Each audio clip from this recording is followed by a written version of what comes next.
O Jorei a tratamento científico, parte 2.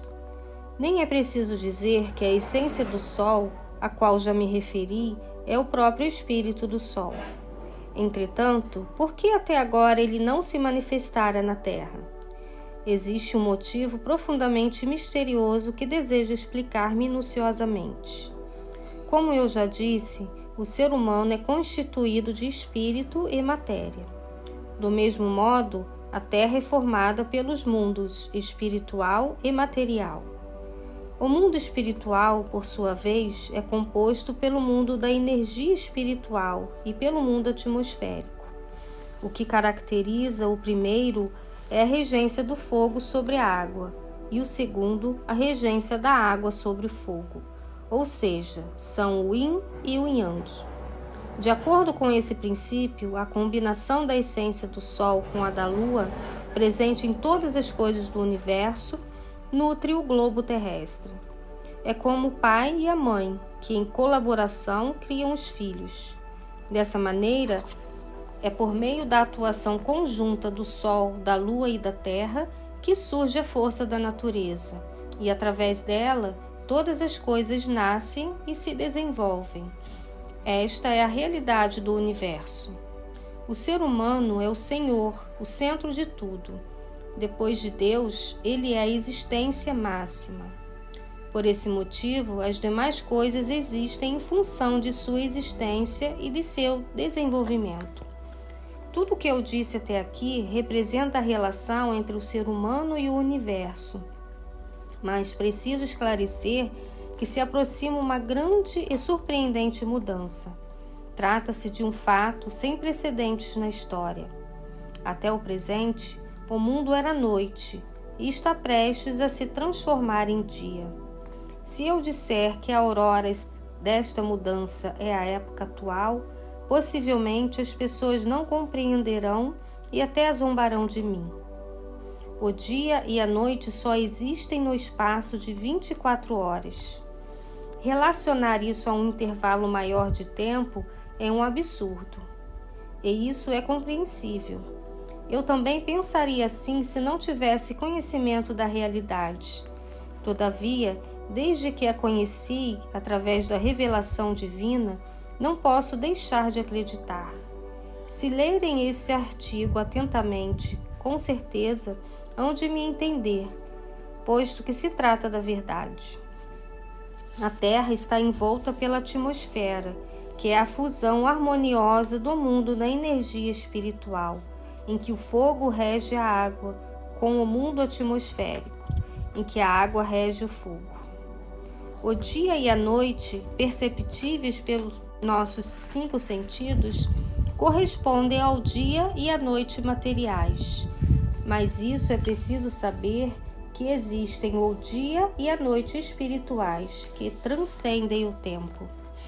Isso tem um significado de suma importância e constitui um grande mistério do universo. É como se o dia e a noite do mundo material se ampliassem infinitamente como o céu, e por isso o ser humano não percebe tal fenômeno. O fato é que essa alternância se sucede ordenadamente em períodos curtos, médios e longos, no espaço de dezenas, milhares e dezenas de milhares de anos. Cada um desses períodos se estrutura com base nos números 3, 6 e 9, cuja soma é 18, que é a realidade do universo. O ensinamento de Buda Sakyamuni diz que o mundo de Miroku viria dali a 5 bilhões 670 milhões de anos. Se o interpretarmos literalmente, esse tempo é distante demais, o que não faz sentido. Trata-se apenas de uma alusão aos números citados. Voltando ao que disse no início, o mundo noturno é regido pela lua, e como esta é água e matéria, houve o progresso da cultura material. Ao contrário, o mundo diurno é regido pelo sol. O sol vem a ser o fogo, que por sua vez é espírito. Se empregarmos a classificação bem e mal, O espírito é o bem e a matéria o mal. Esta é a verdade. Até agora era um mundo em que o mal predominava sobre o bem. Daqui para frente será um mundo civilizado em que o bem prevalece sobre o mal. Devido ao predomínio do mal sobre o bem, surgiu o mundo infernal que vemos atualmente.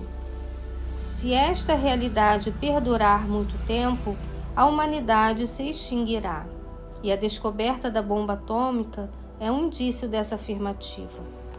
Dessa maneira, o misterioso plano de Deus não pode, em absoluto, ser entendido pela simples inteligência humana.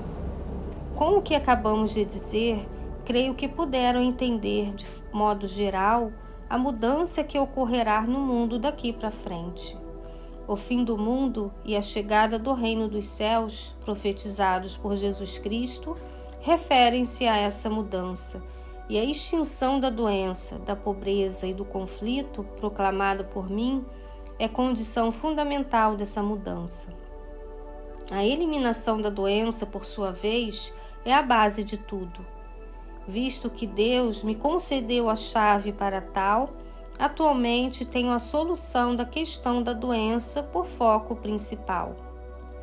Segundo pudemos observar, este grandioso plano divino é uma obra sem precedentes.